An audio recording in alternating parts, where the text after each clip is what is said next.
Howdy, howdy, howdy. My name is Tad Stevens, and I'm the director at CPEthink.com. Welcome to our video on CPA CPE Credits, where we're going to get to know all about CPE credits. We're going to cover three main topics today, right after this short video intro.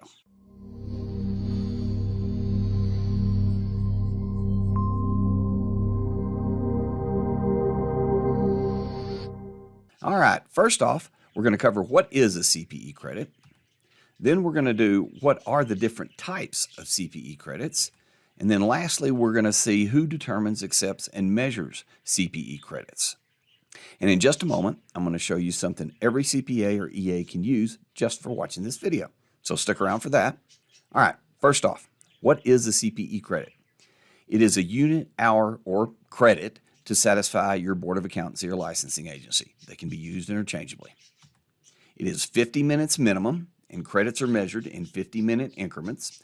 Then you can go half credits if you want, and that can be self-study or live. There is also 10-minute increments for what's called nano learning, but we really don't see much of that. I think it came out of the big accounting firms wanted to really just work their associates more.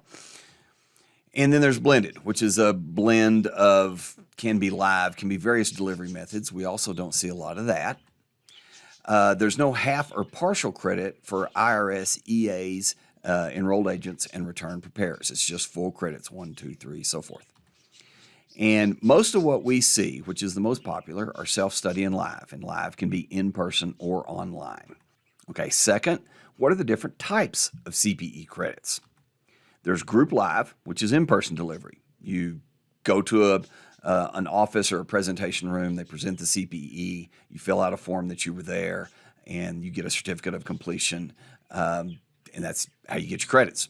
There's blended learning, as we mentioned. There's nano learning, as we also mentioned. And then there's interactive self-study, and this is the older style self-study. It has evaluated feedback on the review questions and can have true-false questions as well. Then there's non-interactive self-study, which is even older. It doesn't have the evaluative feedback on the review questions, and there's some other things that doesn't satisfy the current NASBA guidelines. We see very little of this anymore. Some state boards still accept it, but we usually advise people to stay away from it. There is group internet-based, which is online webinars for the most part. And then there's QAS self-study, which is the current online standard for self-study. This is what NASBA and AICPA recommend. This is what almost all the state agency or state licensing agencies and Board of Accountancies want. There's no true-false. There's a couple of other things, but really the big one is there's no true-false. And it's the delivery method is tagged as QAS self-study. And for those that want to know, QAS stands for Quality Assurance Service. Okay, lastly, who determines, accepts, and measures CPE credits? Your state board or licensing agency always has the final say. They are the ones. Now, they go by what the AICPA NASBA guidelines say. All 50 states do that, but they do have the final say. And it is technically your responsibility to make sure that any CPE that you take will satisfy the state board requirements. NASBA sponsors, you're good to go. If they're registered, if your provider is registered with that state board, you're good to go. But it's your responsibility. We have a lot of people call us that say, you know, we have to verify that our credits will be accepted, and we can't do that. Some providers will say they can, but technically they can't say that. I mean, they cannot guarantee it. Only the State Board of Accountancy can do that. Now, if they follow, and all 50 states do, shouldn't say if, all 50 states follow the AICPA NASBA guidelines mostly. The one thing that they usually don't follow on that they have their own criteria for is board-approved ethics, and make sure that the board has approved the ethics course that you're taking so that it satisfies that requirement. But any other type of general CPE, accounting, auditing, tax, management, marketing, anything like that, as long as it follows the AI, as long as the provider is a sponsor with NASBA, and which means they will follow the AICPA NASBA guidelines, which will means that your state board will accept it.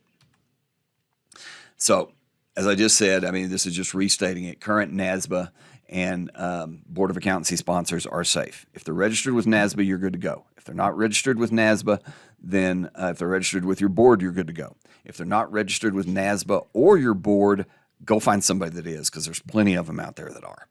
Okay, so I hope you like this video.